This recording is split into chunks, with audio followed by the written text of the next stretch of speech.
Tonight on LTC News, a Lowell Counts recap. We had a pretty full strategy of getting out, creating relationships around the census, doing some events. LRTA workers on strike.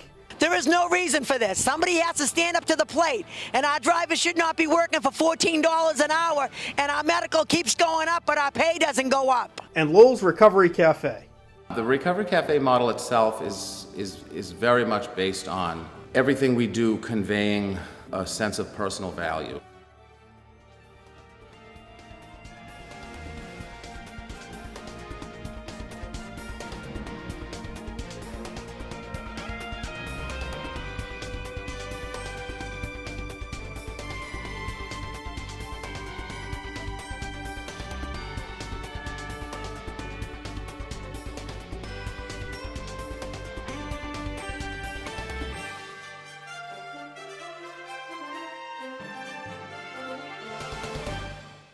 Welcome to LTC News. I'm your host, Matt Nelson. We begin with an update on the city's coronavirus status. On October 1st, the city was classified as red for high risk of COVID-19 transmission by the Massachusetts Department of Health. Lowell's rate of 10.9 cases per 100,000 residents put it over the red status's 8 per 100,000 requirement. While no new directives have been issued, the city government is consulting with state health authorities to consider enhanced measures to improve the health and safety of the community. Residents are urged to be vigilant with their safety precautions to combat the disease.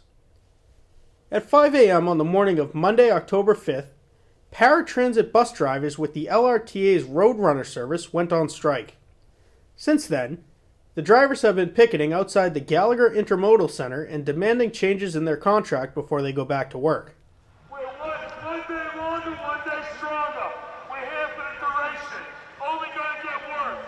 Let's get to the reason we're striking is our members provide a valuable service. They're designated as essential employees throughout the entire pandemic. They've provided continuous service for all the passengers, whether they be ADA, the elderly, anyone who over the age of 60 that provides door-to-door service for shopping, work, etc. Yet they've received no additional compensation. They're exposed to whatever may be around within a confined space in the buses, and they're not even provided with a wage where they can secure a confident retirement and provide themselves with decent health care. I'm a bus driver here. I've been a bus driver here for almost 22 years.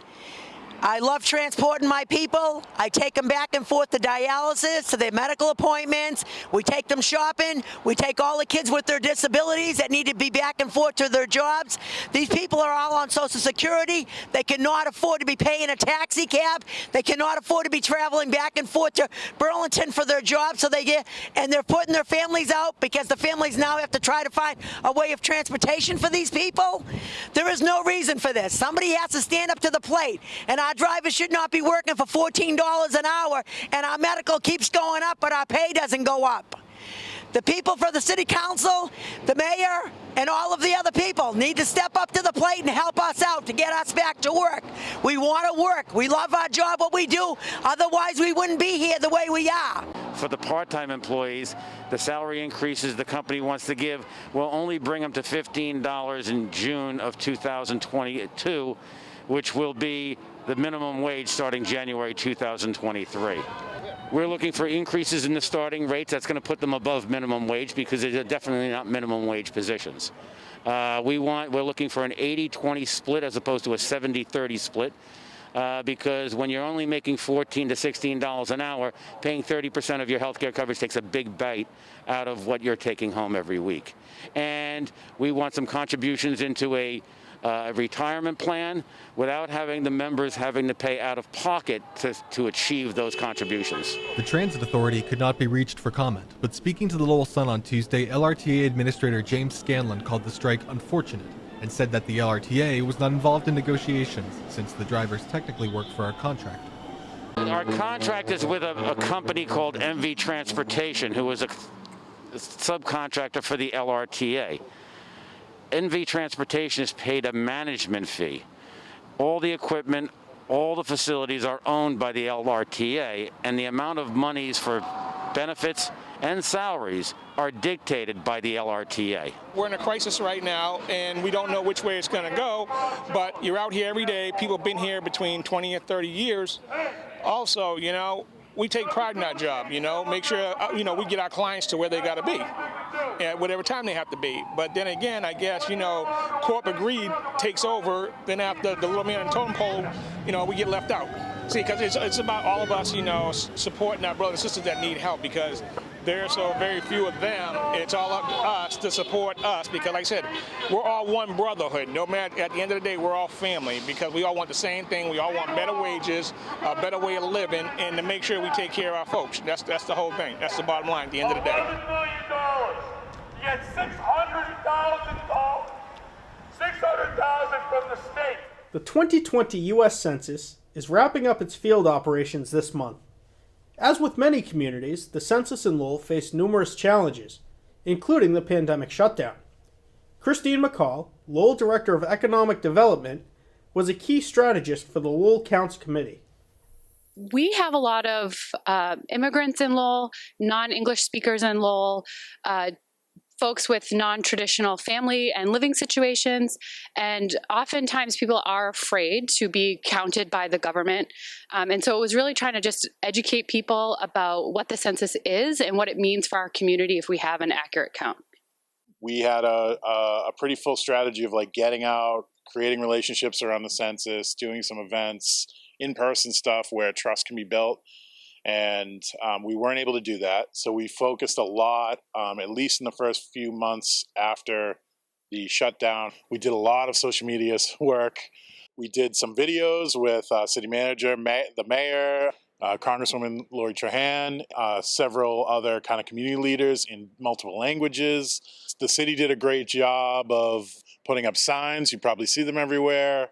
They sent out flyers and postcards. Our group partnered with a lot of agencies and nonprofits that work directly with what's considered a hard-to-count community, because those organizations are the trusted voices, and they can spread the message that the census is safe, it's confidential, and it'll actually provide a benefit to the community.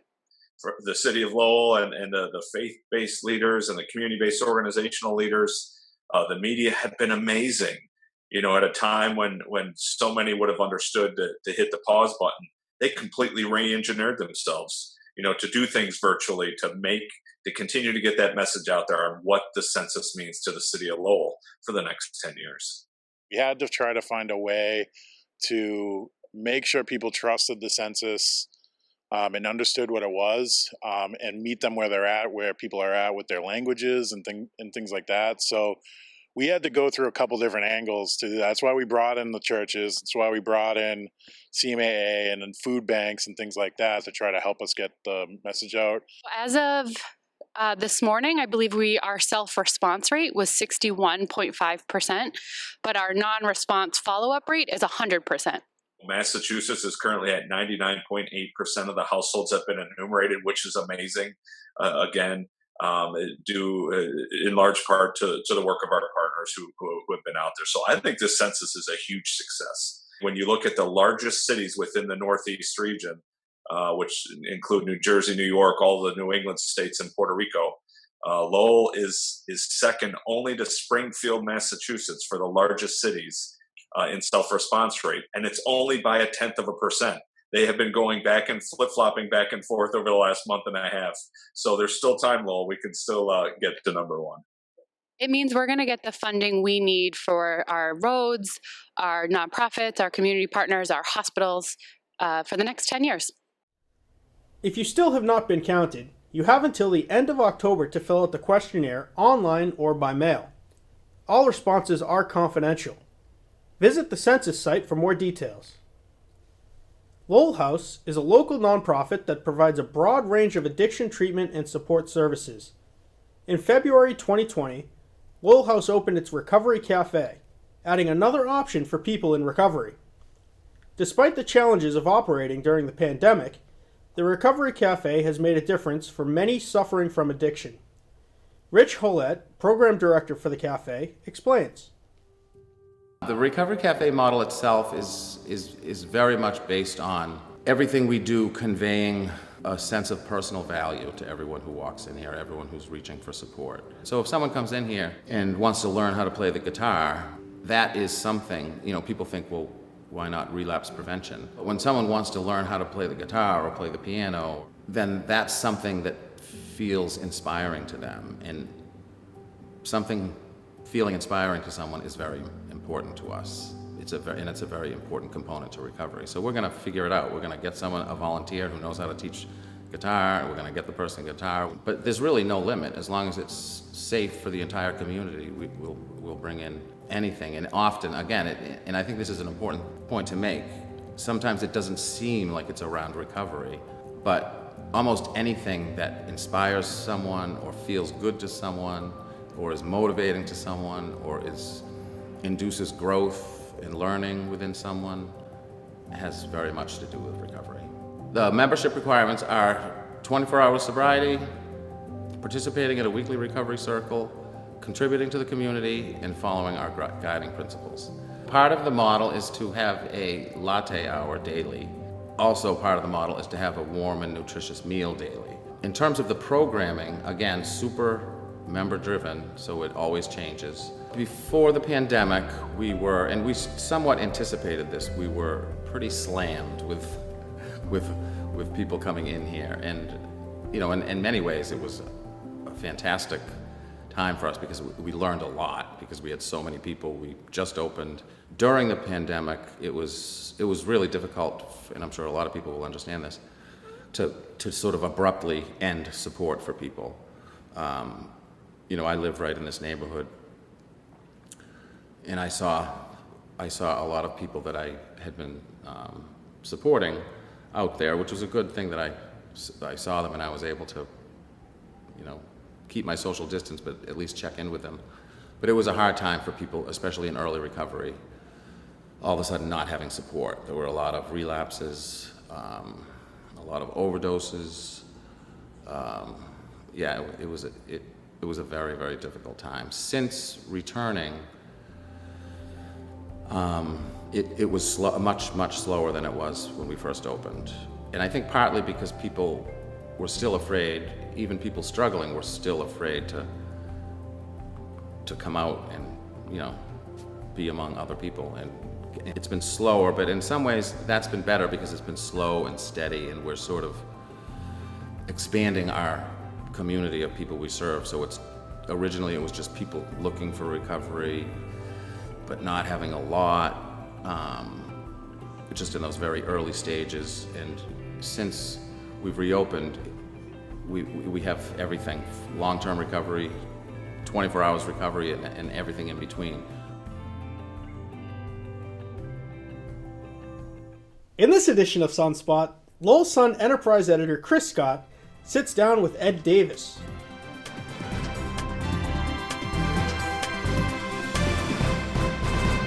Good evening, everyone. Thanks for tuning in to the latest edition of Sunspot, the newspaper's contribution to the Lowell Telecommunication Corporation's weekly news show, LTC News.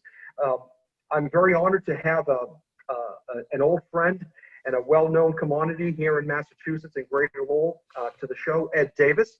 Ed, thanks for coming on. Thanks, Chris. It's a pleasure. Always good to see you. Nice to see you, too. We're not going to be talking about law enforcement.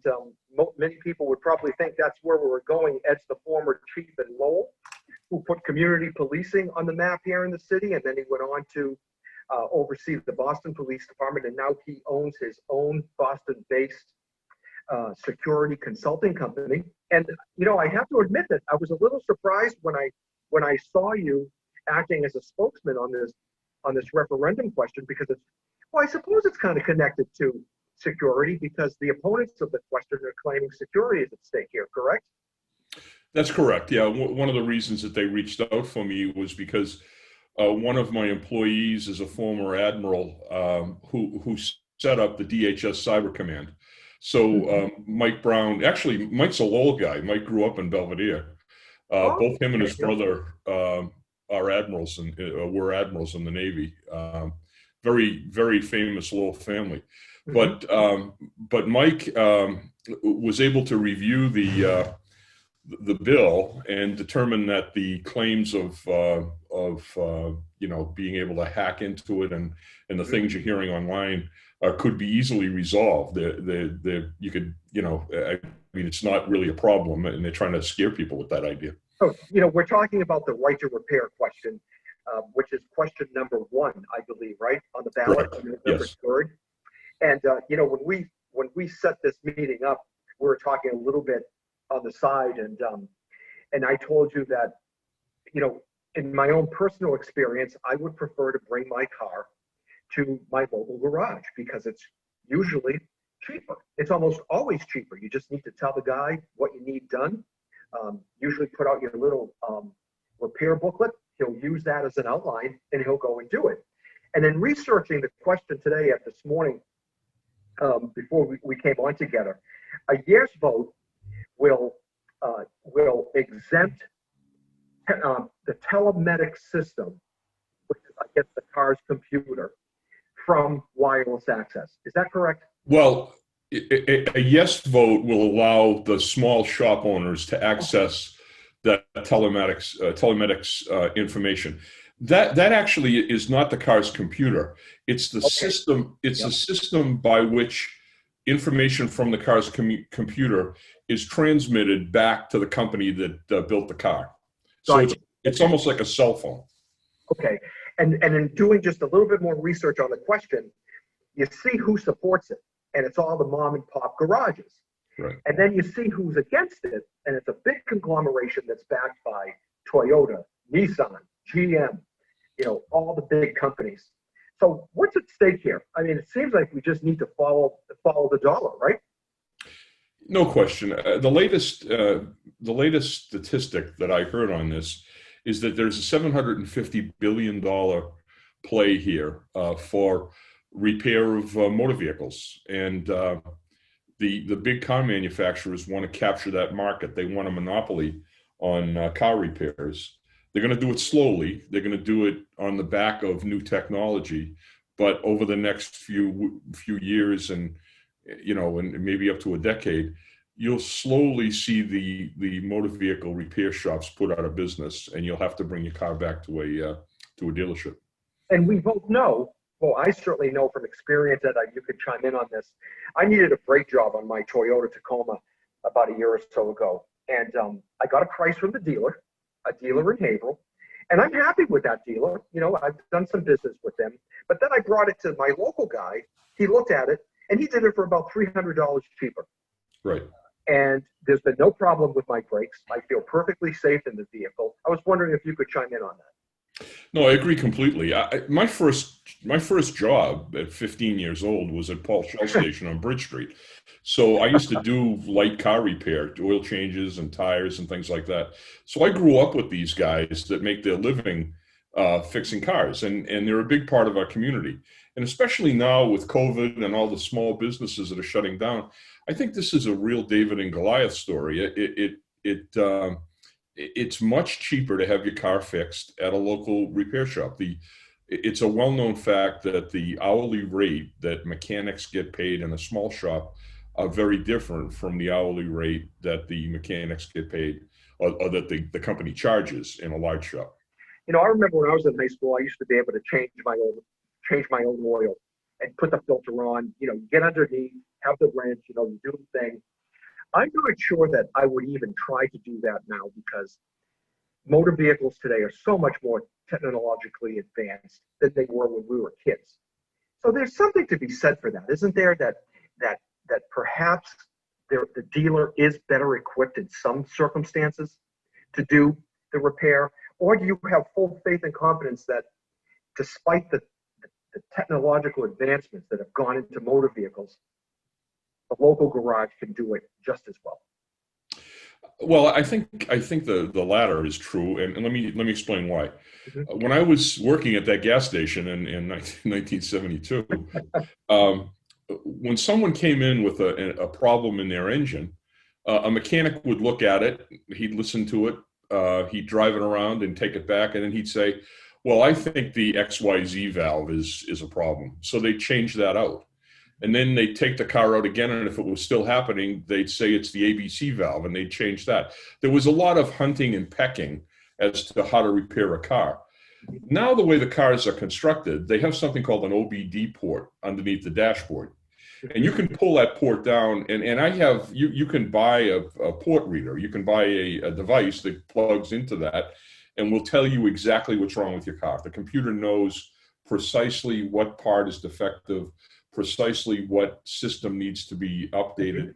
And so in the last bill, they gave the auto shops access to those OBD ports.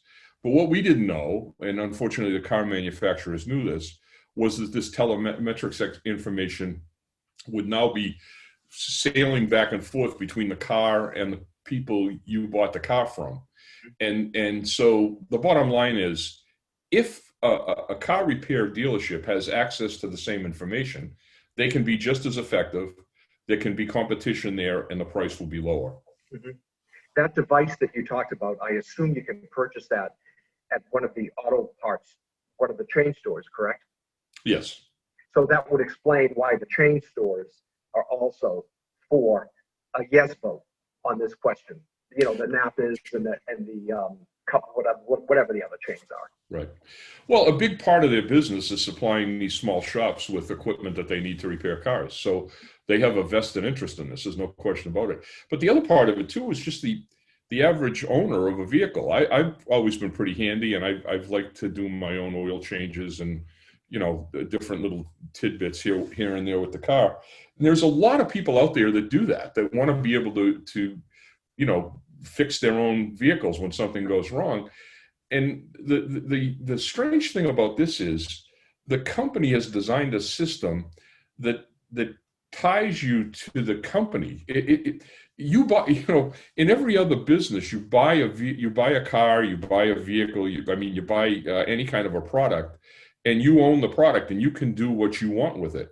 In this particular case, the company is saying, no, the data that you generate in the car that we sold to you is ours, and you can't have it. And I think that's a huge problem. Yeah, I noticed when I heard your commercial, your advertisement on one of the radio stations the other day, I thought you came across as, you know, just a very soothing, realistic voice. And then if you hear the advertisement for the other side, my goodness, you'd think that that the companies were going to hack into all your personal information and steal your identity and steal all your bank account information. There's you, who's very calm and reasonable, and then I noticed on the other side you had really something that I thought was very alarming.